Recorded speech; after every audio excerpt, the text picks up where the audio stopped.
We'll talk about that. It's quite poor.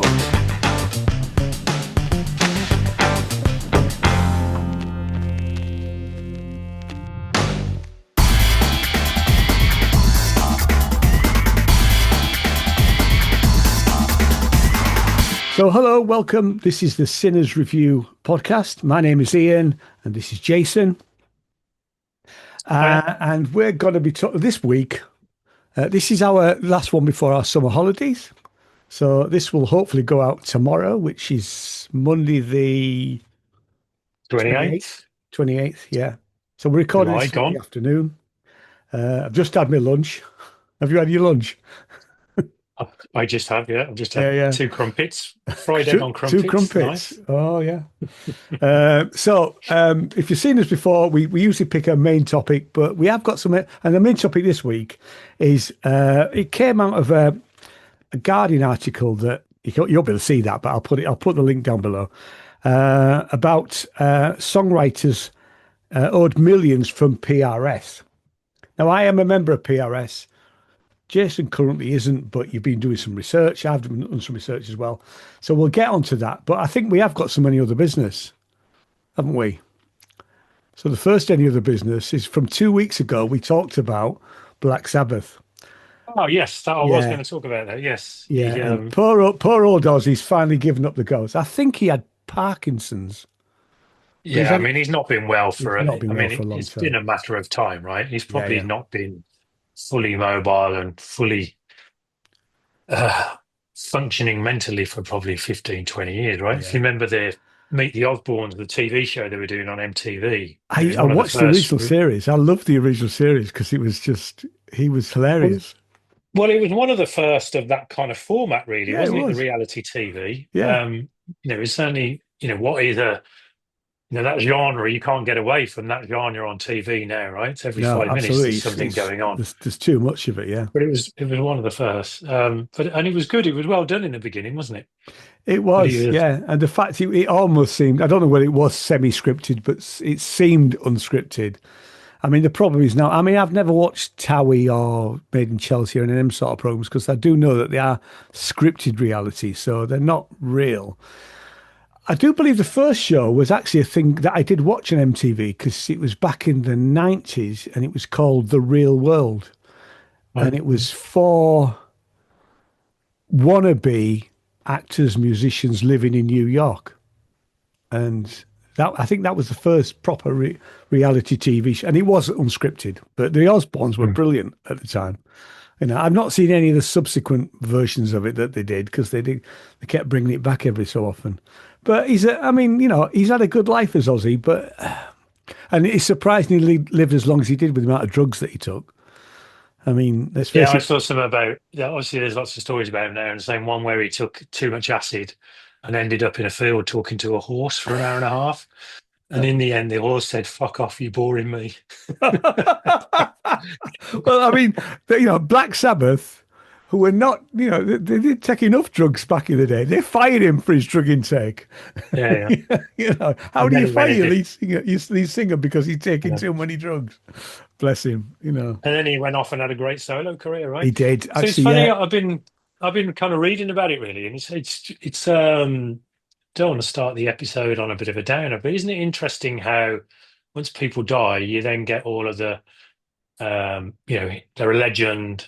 People talk about how great they are. Their life is celebrated when their life ends. Yeah. Nobody's celebrated Ozzy Osbourne for the last 20 years. No. Right? Nobody's talked about Black Sabbath or, and now, it's in Birmingham. In Birmingham, there's a bridge in Birmingham now, and you see it on social media. Everybody's put flowers and things as kind of mementos, and everybody's visiting it.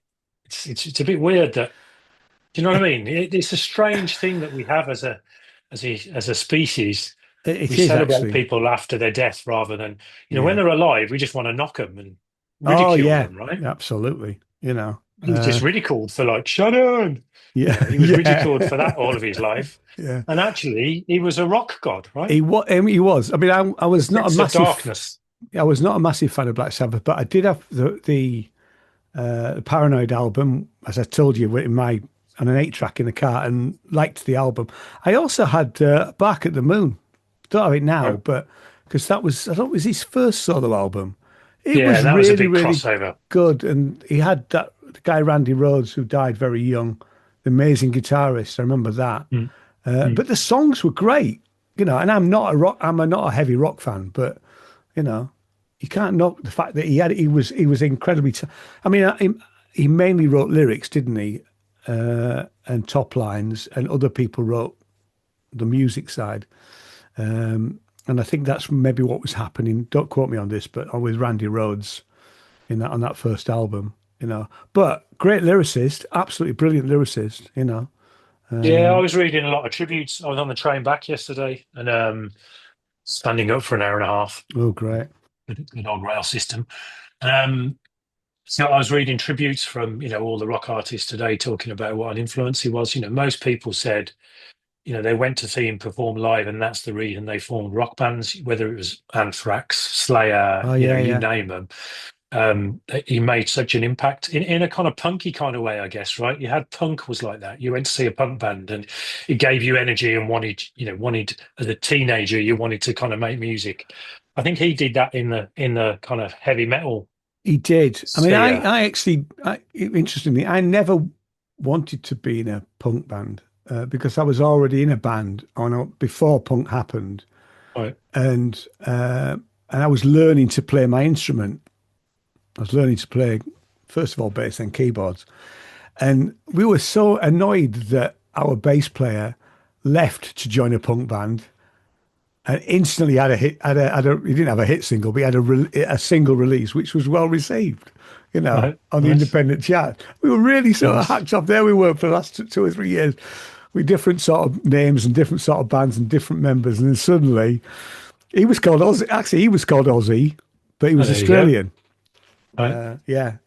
Sadly, he's died now. But so yeah, Ozzy Spitfire was his name in the Germs, and the Germs Well, were that's a good punk band name. it is, isn't it? Ozzy Yeah. Spitfire. He was Aussie before he was in the punk band, because we always knew him as Aussie. But he took on the Spitfire, rather than Glenn. I've forgotten his surname, but Glenn was his real name. But Right. really good guy. But yeah, so it's quite sad that he's gone. But he had a good life. It's not a bad age, 76, I suppose, considering the amount of abuse that his body had over those years. Yeah, he worked hard and played hard. That's Yeah, for he sure. did. Yeah. That's sure. And then the concert a couple of weeks ago, back to the beginning, right? Back in Birmingham, and Yeah. a couple of weeks to go. So whether he knew that or suspected that, I don't know. It's hard to know, really, isn't it? Yeah. So I don't know. Funny you see, because Sharon was his second wife, and there's pictures of them when, it must have been from probably about the 80s, probably when they first got together. She looks older then than she does now. She's had that much work done. She is as backing as him to some extent. Her father was a music impresario who was vicious, apparently, and she did have that sort of element to her. I know that she was Lindsay DePaul. Do you remember Lindsay DePaul from the 70s? Was it 70s? A few hit singles. Sharon Osbourne was her manager. And when I think Lindsay DePaul must have decided to fire Sharon Osbourne. So Sharon Osbourne apparently, and I think she's admitted this, her parting gift was to shit in her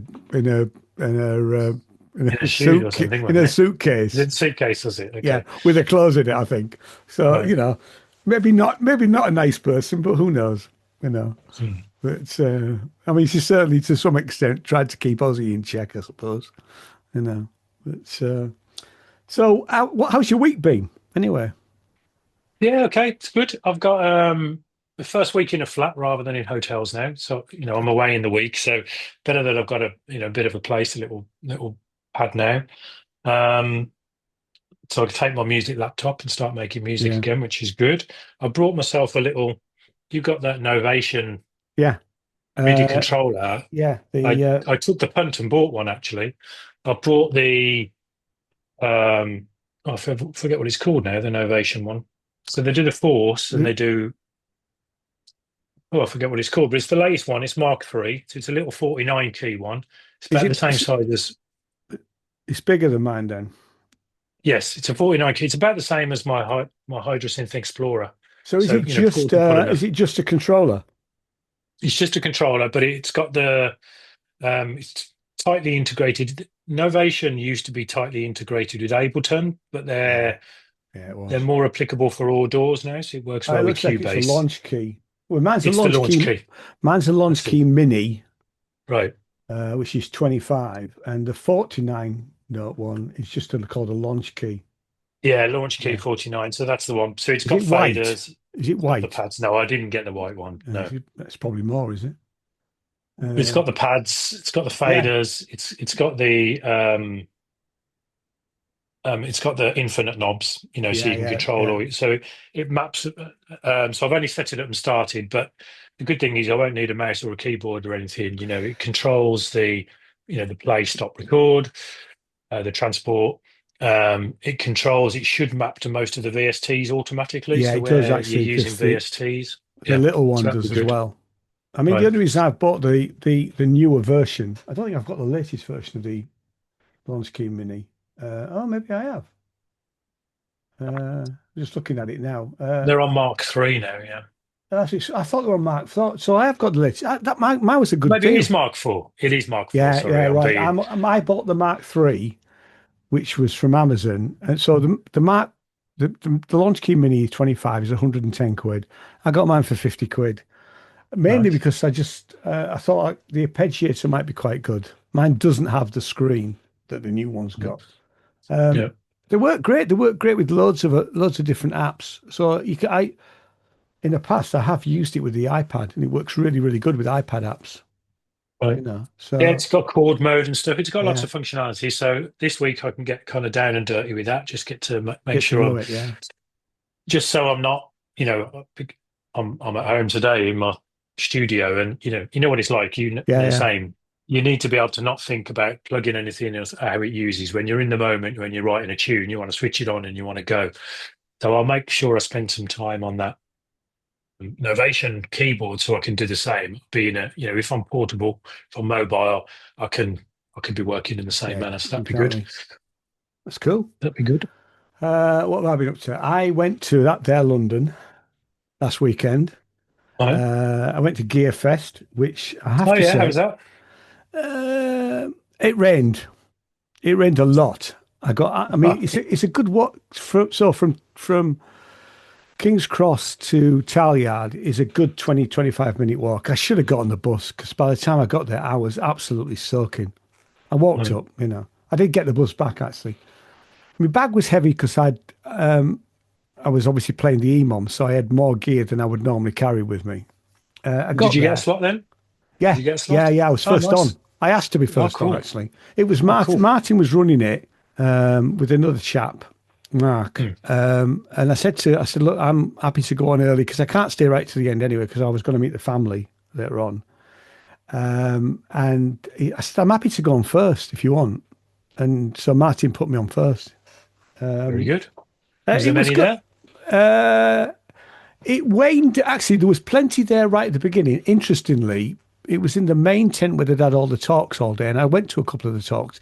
I didn't look at any gear really. The only gear I looked at, maybe I'm geared out to some extent.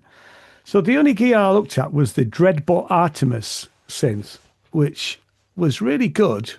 Spent about 5-10 minutes on that, but not for 1,100 quid. Right. It was pricey. It's good. It's really good, and it's a sort of small box size and they had a MIDI controller to it. But I couldn't be asked, to be honest, looking at gear. I mean, I suppose now. So met up with some friends. Sat with a friend Carl, who'd come over from. I think Carl lives in Belgium now. He's from Leeds, so he's a Yorkshireman. So he's all right. He's Carl. Hello, Carl, if you see this. And I met a couple of other guys who knew Carl, and then bumped into another couple of people. There wasn't many people I knew there actually, which was rare, because normally it's these sort of synth show type things are a big get together for all the synth nuts, not to look at the gear, but actually just to catch up with people. So I got there about lunchtime, just after 1 o'clock. I'd missed somebody. Neil, who had come down from the north, had already been and gone by that time. Did the EMOM. It was short sets because it was completely oversubscribed. So I was told it was going to be 15 minutes, and people were cut down to 7 minutes, 8 minutes. wow. Sorry, 10 minutes. 10 minutes. Which was fine, to be fair. So I recorded it, and I'll put it out as a video on Monday evening. So I've done a little video to it. So that'll be on the channel on Monday evening after this. That'll be 8 o'clock. That'll go live. But it was good actually. And actually, I had plenty of respect for the OPZ, but by God, it's really good when you're doing sort of ambient stuff that's random and generated. I managed to do stuff like that, and then. So what was your rig? What did you take then? So OPZ, I took the Zoom L6 to record, and I took the iPad and a really tiny. I've got a little. I think I probably showed you Keith Macmillan MPE controller, which is really old, and used that. The app I wanted to use mainly kept crashed twice before I even started the set, so I just gave up on it, and I just used GeoShred. Actually, so believe it or not, GeoShred's got its issues, but it's much more stable than the Roly app, which is a bit of a shame, really. Right. So it was sort of clarinets and flutes over the top of it. Used a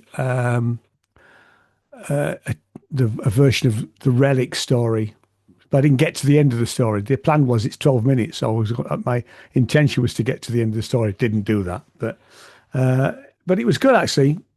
It was nice. It was good, and I stayed for the first half. Saw a couple of really, really good acts actually. A Mexican girl, can't remember her name, whose stuff was really, really good, and she wasn't singing in English, but that didn't matter. So there was some really good acts on, and my mate Jim Glue played as well. So I stayed to watch Jim's set, and then I had to dash off, which was about 8:30. Started at 6:30. I was there for the first couple of hours. So it's on every year, Gearfest? Every year. So far, every year. Yeah. It has been 2 days one year, but generally a day's enough, really. And it's not just about synths; it's about studio gear and all sorts of stuff like that, really. So if I was in the market for some new speakers or some new studio gear, then yes. And it's quite cheap compared to some of the others. So do all the brands, all the household names have stands today, and you go to the stands? Not all of them, because it's usually the rooms are quite small. So Korg were not there, neither were Yamaha or any of the big boys. But some of the, there's some Moog stuff there. So they had the Moog Messenger. That's a new one, isn't it? Mm. Isn't the Messenger? Anyway, yeah, that was there, but I wasn't interested in trying that really. Right. So how much is a ticket? 15 quid. And actually, for the EMOM, you got a reduction. So if you were playing the EMOM, you could get in for a tenner. So it's worth going for that, really. The food on the day isn't great. So there's a bar that does beer and pizzas. The normal sort of little cafe where you could get mochas and lattes and that was closed. And they had another sort of coffee bar on the corner, which had a massive queue, so I didn't even bother trying, really. So food there isn't brilliant. Really. But you're in the centre of London. You haven't got to go far to find something, right? Well, you have from Talyard, actually. Yeah, because it's sort of it's up towards Camden. But there isn't. There's a supermarket within probably a couple of 100 yards, but that's it, really. Anyway, it is what it is for the day. And I expected you didn't go for the food. I didn't go for the food, exactly. Right? Yeah. So, nice. Sounds good. And then Sunday we just Jane and Josh were going to a couple of exhibitions that I didn't fancy. I wasn't keen on the artist. A woman called Jenny Saville So I didn't go, and I went round to Matt and Bell's and see what they're basically doing with the new house, really. Right. And then we all met up later on. So it was nice. It was a good weekend. We came back on the Monday. It was, lots of family stuff. I mean, actually, I think I probably said this, but while I was at Gearfest, they were all at the athletics. They all went to the athletics for the day, which they booked to go again. I'm just not into athletics. It's not for me. So they're booked to go next year. So I'll come over, and if there's nothing happening, I'll probably go to South Bank Centre or something like that. Go and see. I can get free exhibitions at South Bank Centre because I'm a member. Right. So yeah, but it's a good weekend. What else have I done?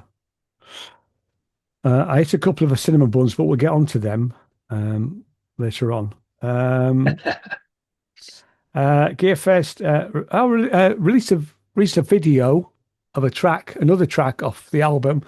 The album was released yesterday, Friday. Friday, right? 2 days ago, 25th. Yeah, and what I did was I did a promotional thing with ProSynth Network. So they played the video that I put out, and I gave them 10 codes to give away. And they came up with a quiz. The quiz was they had to guess my shoe size. Right? So they've got 10 codes, 10 album codes to give away. They only managed to give away 3 on the actual show. It was hilarious. People were going, size so and so, so and so, and I'm going, no, it's not that, So it was quite fun actually, because, and I think we'll probably do that again. And I gave 10 codes away to Ranzi at yesterday's show, but he hasn't used them yet. He's going to use them over the next few weeks. So when somebody wins a competition, they'll get an album code. We ran out of time yesterday, and he's going to play some music from the album next week. So and I'll still be there. So yeah, no, it's been a good week really. Good. Very good. I put another video. I did a video review of this thing. Hang on, I'll show you. One of these. So this is a digitizer. Oh. So it takes 8mm and Super 8 films and digitizes them. So they've sent me this for free. So the deal is that they send it to me for free. I basically do some videos with it, and I converted some film, and then I've done a review, and the review will be out on Tuesday. So it's nothing to do with music, hey? The reels on it are just for the look. They're not actually doing anything. Oh right? yeah, they or do. if you Yeah, had tape to tape, you would do that. No, yeah, you do. They're just sat there at the moment. But these, so these are normally full of 8mm film, and what it does, it's quite clever, really. It takes a digital photograph of every frame. So they'll take a couple of hours to work its way through. Okay. Interesting. So I've digitized my dad's old movies that he did. So can't get it back on now. I was trying to put the reel back on. So anyway, I've done the review of that. So that'll be out next week. That's the week, really. Right. So shall we start on our main topic? Yes. Right. So yes, I'm going to read a little bit of this. So this is Guardian article. It says, I'll only read the first paragraph. Songwriters' millions in royalties going unpaid. Now, I'll be honest with you, this is not a new issue. So it says songwriters are missing out on millions of pounds a year in royalties because the agency responsible are PRS, or Performing Rights Society, and for collecting the distribution payments, cannot identify when songs have been performed at more than 100,000 gigs. So it's not, but they've picked up on that bit. But actually, it's not just that, because let's do a bit of background here. So, shall I do the explainer about? You do the explainer, and I'll chip in. That's probably because Are you going to say about the difference between PRS and PPL? Yeah, and there's MPCS as well, isn't there? Yes, so I haven't done the MPL. So they've got MCPS as well. So if I do a bit of the theory of what it is for the uninitiated. So PRS is Performing Rights Society. It's a UK entity. They're not for profit. So you probably see, yeah, I mean, if you look out for it when you go in shops or hairdressers or pubs, you should see a PRS sticker on the door. I'm not sure, part of the problem is not everybody signs up anymore. But sorry to interject there, yeah, but I'll give you my background to that. You don't have to sign up. So right. This is a slight sidebar. You're right. If they're members of PR, I mean, in theory, every shop and office, as you said, and factory and school and all of that should be a member.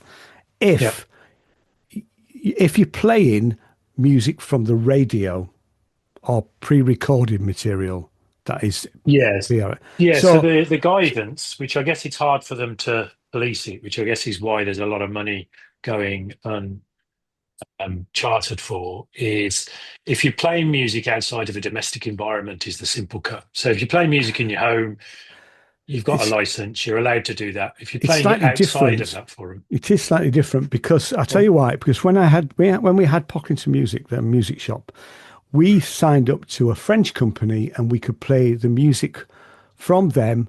It was cheaper than PRS. Okay. Right. So we decided to go with this French company, and we could stream it, we could download it, and they had genres of music. So people, artists would sign up to them. We had a fixed fee, which wasn't expensive. I think it was like 30 quid a year. Okay. Now PRS is about 150 quid a year, so it's a big difference in price. And we just played that in the shop. So we played Christmas music, and it was all instrumental generally, but you could have stuff with vocals as well. PRS rang us up one day and berated Jane on the phone, saying, you should be paying your PRS license. And we're saying we don't play. We have a separate license with somebody else, and there has been some court cases where they have taken people to court because of this. So I'm a member of PRS, but I am not a fan. And I think this organisation is not fit for purpose. Maybe they haven't changed with the times, I guess. No, they haven't. So you don't have to sign up for PRS. You have to, if you're going to play music, you either sign up with PRS or you sign up with some other organisation. My other beef is that as a member of PRS, and I have been a member for over 20 years, what's supposed to happen is that the music that gets played in shops and offices up and down the country gets split between all of the artists, not only the famous people, but all of their artists. I have never had a penny of that money. Right. So, where is that money going would be my question. Yes, Kieran. So as you say, it's about 150, £200 for a small outlet. If you're like a big concert venue, then it could be around £1,000 for an annual subscription to PRS. So they do still pay out. So there's a challenge at the minute, but they did pay out £1 billion in royalties in 2024 to artists. So they collect and pay royalties when the music's played in public, either on the radio, television, whether it's downloaded or whether it's performed live in the UK and around the world. They also have licensing agreements with all the main platforms, so, BBC, Sky, Netflix, Apple, all Amazon, all those guys. So you can have licensing deals with them as well if you wish. So if you want to be a member, if you're a songwriter, it's £100 to join at the moment. It's a one-off fee, so it's not an annual subscription. Right. So I think that's a lifetime fee, which is pretty reasonable. Be. I mean, 20 years ago, it was free to join, and that's when I joined. The only other thing that's worth mentioning is that there's PRS and PPL. Yeah. PPL are not for songwriters. They are for, I've got the difference here, written up here. So PRS is about songwriter, composers, and music publishers, whereas PPL writes about record companies, performers, and the sound recording. So as an artist, if you play on somebody's record but didn't write it, in theory, you should be getting some revenue from PPL. I'll be honest with you, I think PPL is just as bad as PRS, but we'll get on to that. But there's also then MCPS, which is another £100 to join, and that collects royalties if you're releasing your music on hardware, CD, DVD, vinyl. So if you haven't got your own publishing deal, they can do that for you. You see, I think all three of these organisations should be under one umbrella. Because you'd argue that. I would, because there's crossover between all of them. So I can register if I played my concert at Gearfest, and say that I played a new piece of music that wasn't registered yet. But say I register that piece of music today, I can then probably claim for it because it was performed, providing it's one of the collection places. I don't know whether that Charlie Yard would be. I would thought it probably is because they do have performances there at some time to time. So I register it. I can then claim. It's a small amount of money, but I can claim through PRS for the performance and also from PPL for the performance. Now as Chris from Battery Operated Orchestra described, these organisations are like doing your taxes. They are tedious beyond belief trying to register your music with them. I mean, an album will take most part of a day to actually register and get everything right. Yeah. It's all, I mean, I've got nearly 300 songs on there, and it's tedious, Now some of that is getting played abroad. I know that, and I'm not getting paid for it because as you say, they haven't moved with the times really in terms of making it user friendly. the website is appalling. Yeah, I'll show you the website. Yeah, let's look it up. So one final thing then before we just go to the break then for the next session. So they they monitor radio plays. So if you played on Radio 1, for example, you'd get £14 per minute.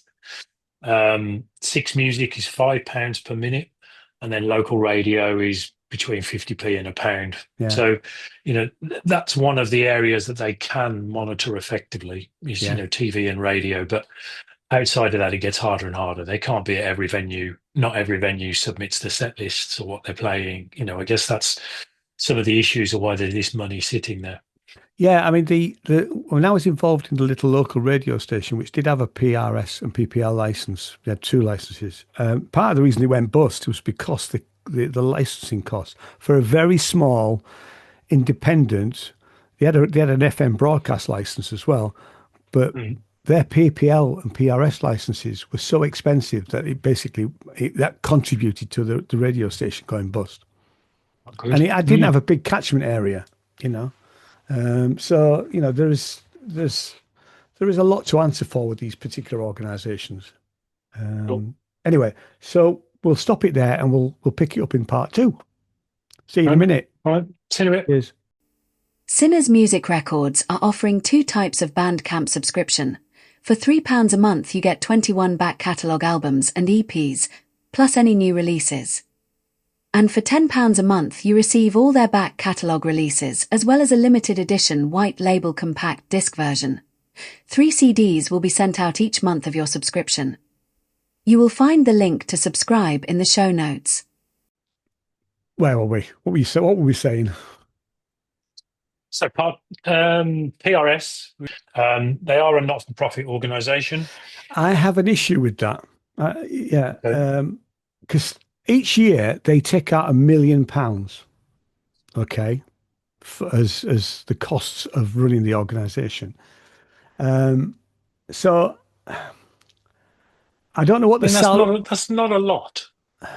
That's not a lot. You need a website, you need lawyers, you need employees.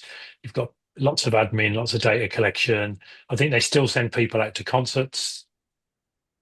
That's not a lot. It doesn't sound a lot to you. I just think that, as a member, surely I should be able to see where all the pennies go, but I don't. Sure.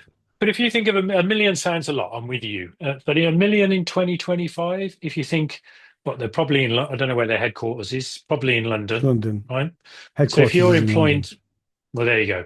So if you're employing some people in London, you're probably having to pay them probably about at least 80k a year minimum, probably more, right? Well, there's an awful lot of jobs in London that are not on 80k. I can tell you that. Oops. Sorry. Okay. Well, let's say 50k. But you're not going to afford to live in London if you're being paid 50k. So 50K, how many employees? You get 20 employees at 50K for $1 million, right? So it sounds like a lot, but you'd expect PRS hire more than 20 people, right? Yeah, I genuinely don't know. Right. So, I mean, the main topic of this is about them collecting money.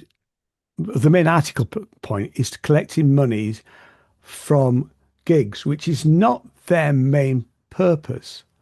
That was the main purpose of PPL. Because I've never registered a gig with PRS. Because, it's only since 2018 that they have come back. Let me just give you the background to that bit. So we covered all the history stuff, but in 2016, PRS for music and PPL joint venture for public performance licenses. Why?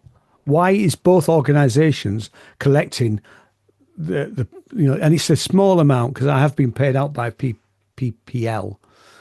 It's a small amount that you get for shall we say, a smallish venue in, so say you play something like a sort of a 200 standing venue, you'll get a few quid for each song that you play there. It isn't very much. You can't live on it. Right. But why are both organisations collecting that? That's why I say, if both organisations are properly combined, and you've got one website and one, you're not duplicating. You might have a bigger staff of people, but fundamentally, they should all be it should all be one organisation, because I lose the will to live when I'm trying to register things with either website. And I will show you the PRS one in a minute. The other thing is that collecting royalties are registering the monies that are AWOL. There are some quite big artists. I think they mentioned a couple on here, actually, if I just find them. Artists on the list. Now, these are on the list of actually, gigs that they can't register. Artists on the list are mostly not big names, fair enough, but does include Ron and Keating, Jesus and Mary Chain, Ali Jones, Alien Ant Farm, and a band called All Our Yesterdays. Never heard of them. Anyway, when I've looked, because I went in the other day and looked at trying to see whether any of my songs were on that list. Now, this is not for performance, but there's been a long-standing problem with PRS in register. You register a song, and it's usually been on radio for me. And the last time I had a look to try and see whether I had some missing royalties coming, really. So unclaimed PRS royalties are what they're calling them. There was some, and there was 3 or 4, and for a while I got as much as 300 quid a quarter. The PRS pay out every quarter. Yeah. And some of that was with the BBC. So, some of my songs have been played on, I think, Six Music and Jazz FM, which is a commercial station, and 1 or 2 others. I didn't even know, really. I don't do a lot of jazzy stuff, but anyway. So I did get paid out for them eventually, but so they were missing. And this was probably back in about 2017, 18, something like that. So that was quite interesting. So I'm going to share my screen now, so you can see my my PRS page. And when you look at the PRS page, it doesn't tell you how you can look for the unpaid PRS royalties. Right, so it's quite difficult. That's why it's being called a black box, because it's a bit mysterious, I guess. It's mysterious on the website. So that makes that my hypothesis, and this is just my own personal opinion, is that PRS don't want the artists to find this money. Excuse me. They don't want people to look for this money, because it's sitting in their bank account and they're either making interest on it or whatever, really. So, but that's just a personal opinion. Because potentially, I mean, what I will say, I was looking up who's the CEO. So it's a lady called Andrea Martin. Yeah. So one of the few kind of female CEOs in the entertainment industry. Yeah. But what they paid out in 2024 was up year over year was up 8%. Yeah. So it's over 1 billion, and it is increasing year over year. And it does talk about them investing in data and technology infrastructure. So I think they recognise that there may be, not in 2025 with their analytics, their data. So they are starting to turn that around. So it'll be interesting to see where they go. I have to say, as a member, they've been saying that for like 7 years. Every so often you get an email saying, "Oh, the website's improved. The website's improved." It hasn't. Right. So, the last thing before I share the website is, and we will talk about the court cases because they are relevant, but we'll come back to them later, I think. So they have, PRS have gone after people playing music in their workplaces. They went after the police. They went after the Wiltshire police, okay? And they got some front then. After they refused to pay 32,000 license fee to play for officers and staff to play music in the workplace, okay? So they did go after them. I don't think they got it, actually. They did apologise to it. They went after a 56-year-old shelf stacker in a village and because she was singing to herself. So that's a bit far-fetched. Yeah. Absolutely, isn't it? Yeah. Do you know about the breakaway with the Welsh organisation? So Welsh language musicians left PRS in 2012 to form a separate agency called EOS and it was about radio. Their radio play decreased from £7.50 per minute, which you talked about, to 50p a minute. So they went off and did their own thing, really. And I think PRS were not particularly happy. So they haven't. There's been up and throughout probably the last couple of decades. There's been cases where, they, as I said, they were not. I don't think they're fit for purpose, but they have taken people to court over this type of thing. When it's absolutely ridiculous. There's a garage. I can't find it on here, but there was a guy who had a garage and he had a radio playing in the garage, and they took him to court over that. The fact that he played the radio. I guess they're the extreme examples, right? And I think you're right. They ought to redefine when you do, because is the law protecting it as much as it maybe did a few years back? But you're right. Somebody whistling while cutting their hedge. Yeah. Whistling the latest Charlie XCX tune whilst cutting their hedge. It's like, move on.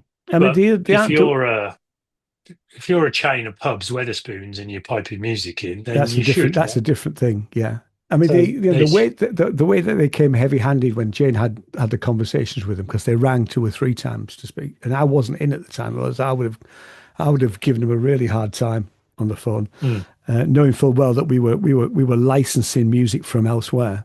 It had nothing to do with PRS.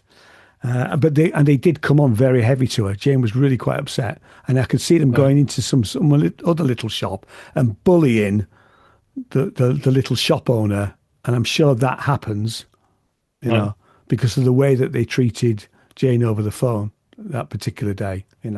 I was mightily miffed, we shall say. Yeah. So anyway, let's have a look at. Let me share my screen. So can you now see my? Yep, got it. Welcome back, okay. Ian. Yeah. So there we go. So here is my PRS webpage. So if I'm looking for unpaid PRS royalties, there's no link on, and everybody who's a member will have this type of thing. I'm not going to tell you what my number is and all that sort of stuff. But so where do I go if I want to look for the unpaid PRS royalties? Because I think I'm owed millions, right? So okay, so then there's a little set of dots up here where we've got home statements, my work, report live performances, search work, search queues. So, and then if you click on more, suddenly, right down at the bottom, hidden is unpaid royalties. Okay, so here is the stuff about unpaid royalties. This just tells you how you can look at it. So it's not I want to be able to search actually. Mm. What's that? No, that's not it. You can see how difficult it is. Yeah. They make it for a member to try and just. So if I go make a claim, it's logged me out. I have to log back in again. Right. So I'm not going to do that. But you can see, I think on purpose they are making this difficult. Really. You know, if you really want people to find the money that they are owed, you make it easy as a not-for-profit organization. Yeah, I would agree with you. But I guess on the other hand, if I'm being devil's advocate here, you talked about they took £1 million out of the fund. Mm-hmm. If you're going to have an all singing, all dancing, decent website with a good user interface, that's going to cost you a boatload of money. And then you've probably got to store stuff in the cloud. You need data centers. You need people to manage that. You've got to be careful with cyber security. That's a massive thing at the moment where there's controls and you have to demonstrate. So I kind of get it, right? Yeah. We're used to web pages, I don't know, we're paying bills, or we're used to web pages that are very intuitive, coming from the Amazons of the world, Yeah. the Grottifys of the world. But that costs millions and millions and millions of pounds to administer. So I guess it's a bit of a balance, right? Yeah, it is. I'm not defending them, and I'm not No. saying it could be easier, but is that their, I guess if you look at their value proposition, is their value proposition for them to have a really nice user-friendly front-end web page? Probably not. I have to say, it wouldn't take much to make that link, which is hidden to start off with, that links to another page. Yeah. That's not going to cost any money. So you can see how I came to the conclusion that I did when I actually started to search. It's easy to be cynical when it's there. I'm just going to download their app. Actually, they've got an app. I was just going to see what that's the like. app itself might be better. That might be a little bit better. It might be worth you trying that and see if you can log in the same way. The first thing I've got to do is log in, and I haven't got an account. So, I might join them anyway. I think it's £100 one-time fee. I think. Here's a sidebar as well. It's not a sidebar really, but so I worked on an album in 2016, right? So I am not the songwriter, but I contributed as producer significantly and recorded it all. And the agreement I had with the other artist was that we would share the royalties, any royalties. It was never going to sell a lot, 50-50, right? So I registered it for that artist. They are not a member of PRS, but I am a member of PRS. So I would get the royalties because I'm a member of PRS. They don't get any royalties, and they are the chief songwriter, we'll call them. And that money just goes into the pot. And after a while, I do believe that money is distributed not to artists, but to the ongoing costs of PRS. That is wrong. So just because an artist isn't a member, they have the rights and they write a song. Yeah. You should, as a not-for-profit organisation, you should be either take the first £100 and give them membership, and then pay them, but not for you to keep the money. And Chris has never had a penny from PRS. I think I've had a little bit, but not very much for my 50%. When that happened, the next time, what I did when I did an album with Dave Martin, I got Dave to write a letter saying that I would be able to collect his royalties on his behalf. Now, I'll be honest with you, that was a palaver. That was a nightmare to do that. Backwards and forwards to PRS, and it shouldn't be, really. If we do ever earn any money through if that suddenly gets picked up by a radio station or whatever, then I would be able to collect those royalties for Dave, and we would be able, and I would be able to share them with him. What I've done since then is I've had an unofficial agreement when it's cropped up and said, look, I am a member. I will say that I am the songwriter, but if we do earn any money out of this, which is highly unlikely in most cases, I'll just share it with you. and I shouldn't have to do that. It should, that from a songwriter point of view, when you're working with artists that are not members, and I'll be honest with you, most of the people in the EMOM community that we know are not members of PRS or PPL. So their music that they're putting out, if it does get picked up by a radio station, that money they'll never see. And it's going into this black box, isn't it? This and black this is box. the law. Yeah. And this is the legal case. So I think it's got a date in court, September the 25th, I think I saw. Yeah. So it's been brought by Dave Rowntree, the guy from Blur. Yes, there's a few people involved, isn't there? I'm just going to bring up my webpage again because I looked at some of this. There's several court cases, but this one, the group of UK songwriters, Robert Fripp, and you said Dave Mary Chain. Yeah, that's right. Yeah. Dave Rowntree. So it is a little bit about that, really, that there's money going into this. They call it the black box. So there's money going into a black hole that's not redistributed. And I think after 5 years, it gets dispersed back into the PRS organisation. Yeah, so I think that's what the challenge is. And I don't think it's not a law case in the eyes of, Trump sues the Wall Street Journal because they say something bad about him. It's more to bring about a process change. I think it's more about how can they do that better to support grassroots musicians. So I think it's with the right intent. They're not suing them per se.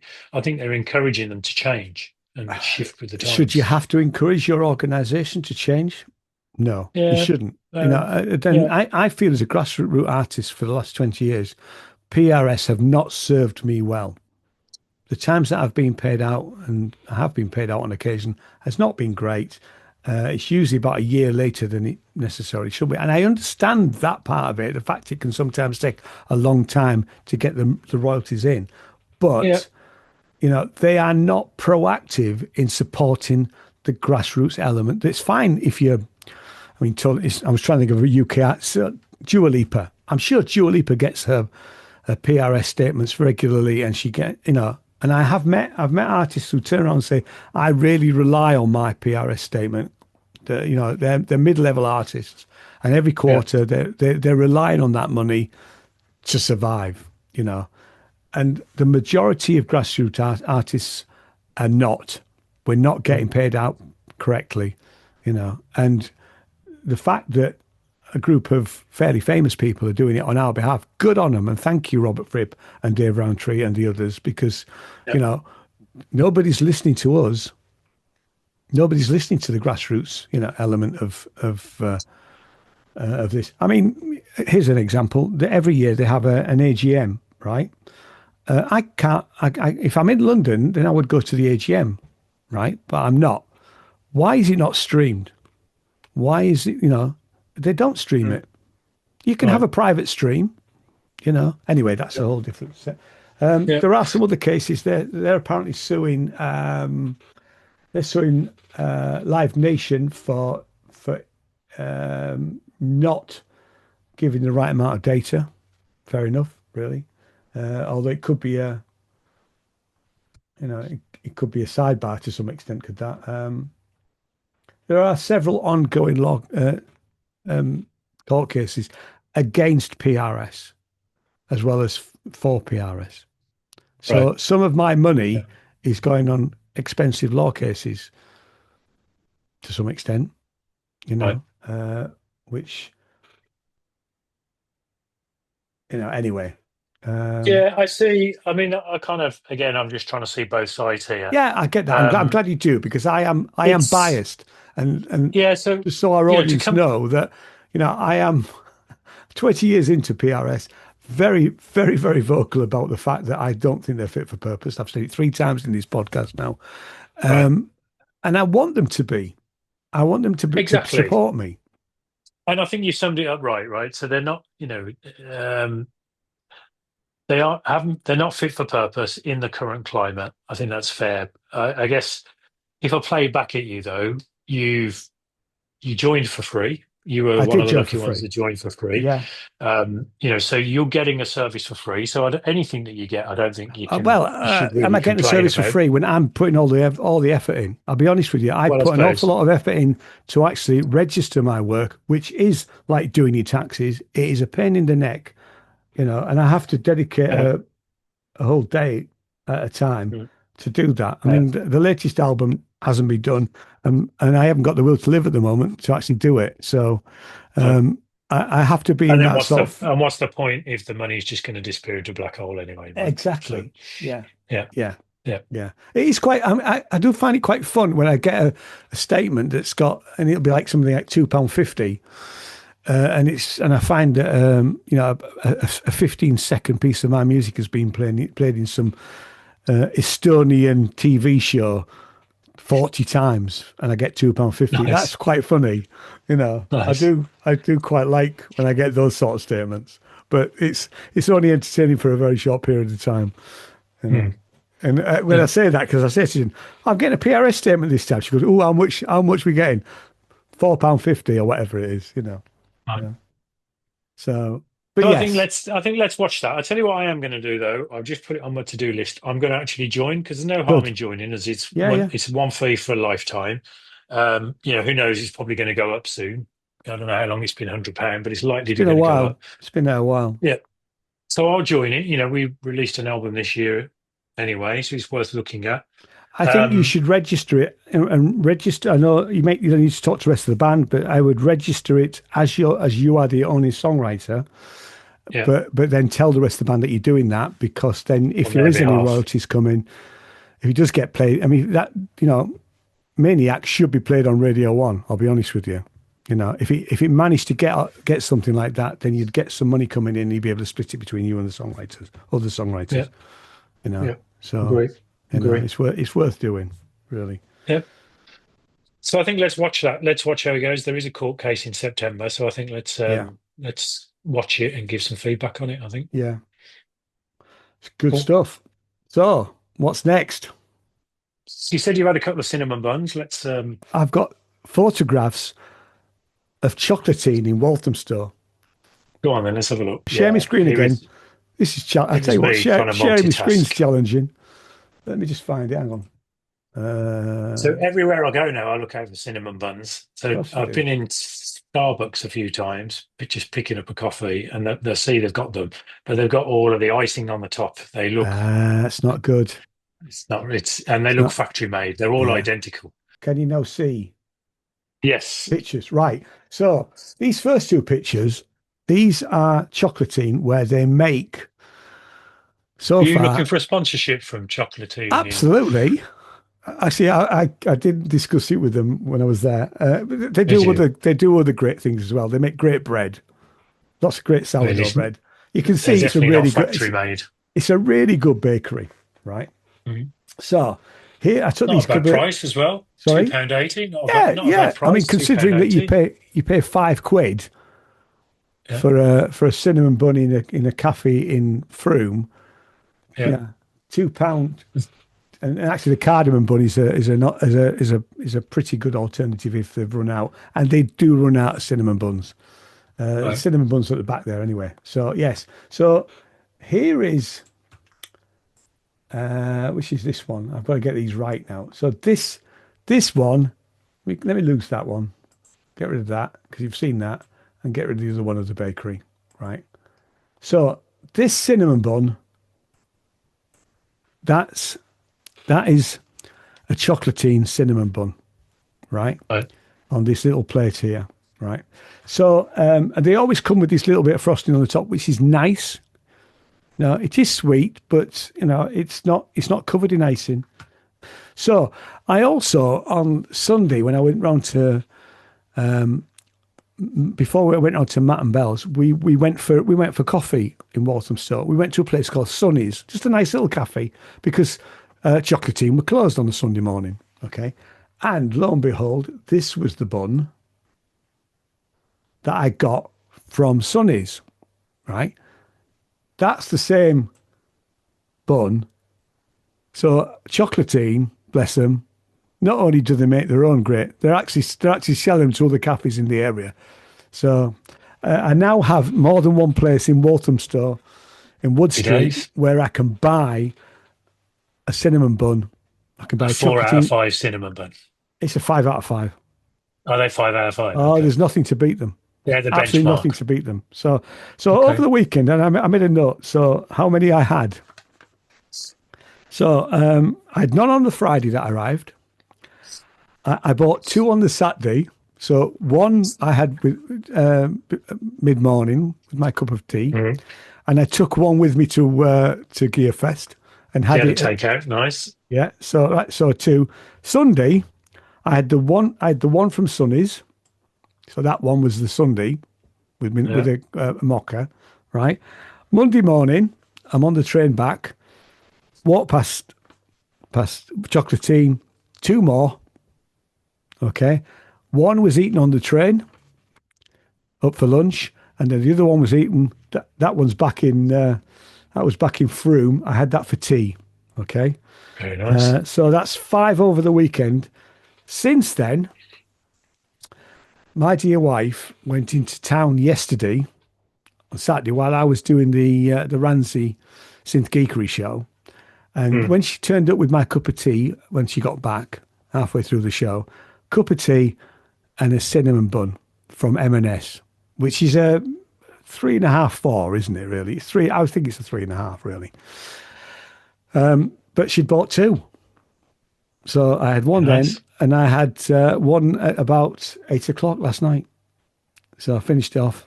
So I've had a lot of cinnamon buns, so there'll be no more cinnamon buns for a while now. So have you had any? The cinnamon bunometer? Yeah. No. You said no, I haven't. You went into Starbucks. Yeah, they're factory ones. They're square. They're just a square plate of stodge with icing on top. I don't want to go anywhere near it. Nah. They don't look appealing, appetizing. Yeah. I mean, those ones look nice. It's making me hungry. I can't. I do want sponsorship from Chocolatine, but actually, they are the best bakery that I think I've ever come across. I mean, we'll buy a loaf of bread in there, and everything, even the croissants. The croissants are really nice. Everything in there has been really nice, and you can tell they bake it on the premises. Which is lovely, actually. Staff are lovely in there. My only downside, I would say, that is if they're short. Sometimes there's only 2 staff on. Like so, Monday morning when I went on the train back, there's only 2 staff on. One guy is the baker, and you can see him. He's laying out the doughs and that at the side, and and doing all that sort of stuff. And the other guy, the guy serving, was making coffees for the 2 people in front of me. So there's only 3 of us in there. So he's making 2 coffees. Those 2 coffees took forever. Right. And we were desperately trying to get to the overground train station quickly. So when they haven't got a full complement of staff, it can take a long while. And I have seen it where there's been a queue outside the door because somebody's making coffees and nobody else is serving.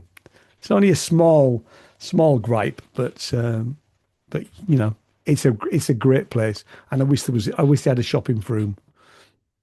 But they don't. Nice. So, Sponsored by nice. Sinners Review. Yeah. You're supporting type 2 diabetes if you get through 5 or 6 cinnamon buns in a week. Yeah, I mean, I'm looking, like I say, I don't have them every week, thank God. So I probably won't have one for a while now, So what's next? All right. So we got ask Ian anything, and then recommendations. Right. I have recommendations. Go on. Okay. So ask Ian anything. I think it might be a good topic for a future pod, actually. So again, throwing it at you. It is not rehearsed. So give me an example of a cover version of a song that you think is better than the original. Easy. Easy. Go on. Easy. So, and this is probably the best version of this song. So, Thunder Road by Bruce Springsteen. I'm quite a big Bruce Springsteen fan. Okay. But I heard a version of that song by, I've forgotten the artist now. That's the problem. I might have to look the artist up. Greg Dully was the lead singer of Afghan Wigs. So there is a cover version of Thunder Road by the Afghan Wigs, and it is better than Bruce Springsteen's version. It's a really good topic, actually, because I'm sure there are others. But and actually, it made me go back and listen to Bruce Springsteen's version. When I heard that, I thought, oh no, actually, Afghan Wigs have killed it, really. And there was a time I was a big fan of Afghan Wigs. I bought 3 of their albums, so which I've still got, really. But that was on a free compilation. So yeah, Nice. an easy one this week then. It was, yeah. You plug that one out straight away. I think we maybe think about that as a topic. I think it's a good topic. You know, We'll come back to that one. Yeah. I mean, personally, I hate the notion of going seeing cover bands, tribute bands. You know, where it's no Oasis. Oasis are in Wembley, aren't they? Yeah. You know, no Oasis or who else have you got? Some of the names are funny. Broom's got loads of them coming to the Cheese and Grain. Absolutely tons of them. Yeah. No, I have. But actually, a well done cover where it's been reinterpreted, you know, so it's true to the original, but reinterpreted by somebody else in their own style, I think can always be good. So let's put that down as a topic for the future. So recommendations. We can do one of our top tens. Recommendations. So my recommendation, I'm going to go with a band called Snapped Ankles. I know Snapped Ankles. So they're playing the Treehouse in November, and I bought 2 tickets. So if you want to come along, yes, I'll be up for it. Yeah, I'll come with you, definitely. I've also emailed them and asked if they need a support. They know where Sona Vida are. That'd be quite nice if we could get that. They're really good. I saw them at Glastonbury on a small stage, and I really enjoyed them. Lots of synth work. I really like their album. I'm coming back to their album again. When I really like an album, I'm trying to come back to it and listen to it over and over again. So their latest album is gone from my mind. Let me just come back to it here. Sorry. Yeah, Hard Times, Furious Dancing is the album. But when I looked them up, I didn't realise they've been making albums. You know, they've had 4 albums out. Their first one was back in 2017, so they've been going at it almost 10 years. That's good. And they're still only playing, you know, the Treehouse, which is 150 people or something. Yeah. So it's really good. It's electronic, kind of industrial. Yeah, it is. Yeah. It's got that industrial vibe, but it's nice. It's worth a listen to. That's what I've been listening to on rotation this week. Right. I have been listening to these on rotation this week. So you won't see what they are. They are Gazelle Twin. Now, I have seen Gazelle Twin. You mentioned her a lot. Yeah, I've seen her twice.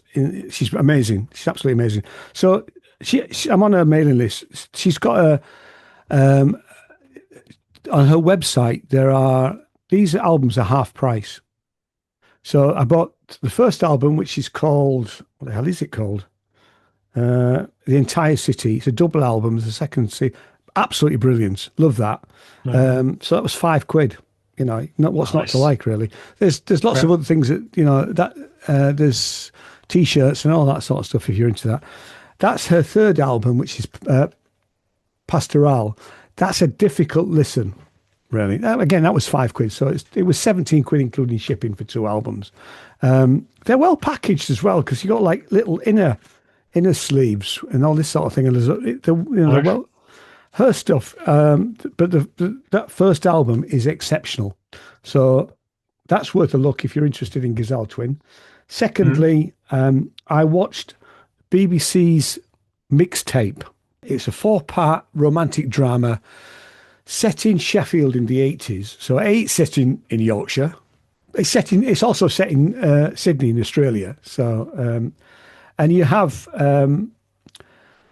so you've got this young couple who are at school together, fall in love, and then you see them as adults. I don't want to say too much. So I say it's 4-part drama. I thought it was really great. The soundtrack was brilliant because it's all that 80s Was stuff. it like Human League, Heaven 17? All the 80s stuff, yeah. Right. So lots of really good 80s songs. And it's, I mean, it's a romantic drama, you know, so you know, it's not everybody's cup of tea, but, you know, the guy's he's a journalist, he's a music journalist. The girl is a writer. She becomes a writer. So, and, you know, I won't say any more than that, really, but that's definitely worth a watch. It was really good. Book choice. I haven't finished this, but I am reading Martin Kemp of 80s band Spandau Ballet. Yeah. He's become an author. Oh, okay. He's written 2 books. So I was offered his second novel, which is out. I think it's out. It's just come out now. It's called The Fall, and it's about a has-been. Maybe there's an element of autobiography here. A has-been music singer in a rock band. A guy called Johnny Klein is the actual character, but it's a sort of it's a mystery sort of crime type drama. Really, It sounds like it's been done plenty of times before. Yes, it has. I mean, I read the first chapter, a couple of chapters, and thought, okay. I've sort of got into it. I'm on about chapter 7 or 8. It's very light read. It's a holiday read, really. It's the sort of book that you take on and sit on a beach with because you don't have to think about it at all, really. Mm. It's not brilliant, but it's if it sounds like your sort of thing, it's fine. The other book I've read recently, which isn't out till September, but I can mention it now because I think you can it's up for pre-order, is because I always read fiction, non-fiction, fiction, non-fiction. So that's non-fiction. It's by a woman called Reality Winter. She was she worked for the NSA. She was ex-military, young woman, and she leaked a document that told the world that Trump's 2016 election was there was all the Russian involvement, right? Yeah. Now her argument is that that's in the public interest, and it certainly is in the public interest. But she was prosecuted. I'm not giving anything away because everybody will know this. She was prosecuted. She got 5 years. So it's a really, really, and it's, I mean, if it's out of stars, I will give it 5 stars. It's written well. It's not ghosted. She's written it. She's got a very interesting childhood up until the point she joins the military, becomes military, then joins the NSA as a private contractor, and then how badly the FBI handled the case. So when she comes to court, her defense lawyers can't see the documents that apparently she has leaked. That's how ridiculous it is. And then her time in prison, which is horrible, but actually, is definitely worth a really good read. So actually, it's about the beginning of September. So you've got a month, but you can pre-order it now. I would give it 5 stars. I thought it was great. It's a really, really good read. I thoroughly enjoyed it, and it made me understand a bit more about the judicial system and the prison system, the difference between jails and federal prison, because I knew nothing about that. So she goes through all of that. So it's definitely worth a read, And the judicial system has, significantly deteriorated since 2016. Absolutely. I mean, we've seen on the news this week that they've interviewed Ghislaine Maxwell, right? Yeah. It's the Deputy Attorney General, who happens to be Trump's private lawyer, has interviewed her. I mean, basically they're doing a deal, aren't they, to say Trump's not involved? I mean, what the hell? And interesting, this list the Attorney General was looking at. Apparently, Trump's. I don't know. I'm not completely across this, but Trump's made sure that Senate is closed, so they can't release the documents. They've gone on holiday early. And apparently the list now doesn't exist that was sat on her desk. Yeah, it's just a bad movie. Yeah, it's absolutely. Just a bad movie with a cliffhanger. But you know what? We shouldn't give him any airtime, because part of the problem is he consumes so much of airtime on TV, social media, newspapers, that we're not talking about anything else. So we shouldn't talk about him. Just one thing I wasn't across. And I listened to the Politics Joe podcast, and they were talking about Epstein. They were talking about Trumpton as well, but they were talking about Epstein. And I hadn't realized that there is it's almost a conspiracy theory, but there is quite a lot of people out there that think that Epstein wasn't. That he was popped. He was popped because the camera wasn't working that looked at the door of his cell. There's a bloke apparently walking in with a ski mask and all in black. So you can't make it up. It'll be a film at some point in the future. So, and I'm he probably knew, Epstein probably knew too much, not only about Trumpton, but about loads of other high profile celebrity type people, because they were all whizzing off to his bloody private island. And it was always young girls, which is just disgusting and horrible. Anyway, I think that's my lot. Actually. Oh, one thing that is worth mentioning, back to Mixtape, the actress playing Alison, the young Alison, who's a girl called Florence Hunt. She's 18 now. So when they filmed it, she would have probably been 16. She's playing 14, 15-year-old. Apparently she was in Bridgerton. I never watched Bridgerton. She is absolutely amazing. She's an amazing actress. So I'm looking forward to seeing her in other things. She's not from the north. She's not, but she's got a fantastic Sheffield accent. Right. Yeah, because I saw her being interviewed about it afterwards. So she's one to watch out for. Florence Hunt, I thought she was brilliant. Really, really good. I'll give it a watch. It won't be for everybody, but it's a light romantic drama, really. And Sunday night TV. Sorry? Sunday night TV. It's definitely a Sunday night TV. All right, it's 4 hours of your life, but I binge watched it. Jane was away. She might have been interested, but she wasn't interested in the 80s music thing. So that's why I started to watch it, really, and got completely hooked, really. So that's it, mate. Nice. So Nice. so no podcast until beginning of September. Have a good summer. Some topics. We'll communicate offline. Yeah, let's stay in touch. Yeah, we probably need to have a chat about what to do Sinners music wise over the next few weeks. So let's catch up on that then. Yeah, I mean, we could do with putting out doing something with the recordings that we did at that festival. Maybe putting them out as the because we both played, so maybe that would be a good album to start working on. Yeah. So let's stay in touch about that and figure that out. Yeah. See you later, matey. All right, good stuff. Take it easy. Well done. See you later. See ya. Ta-da. Bye, everybody. Bye. Bye-bye.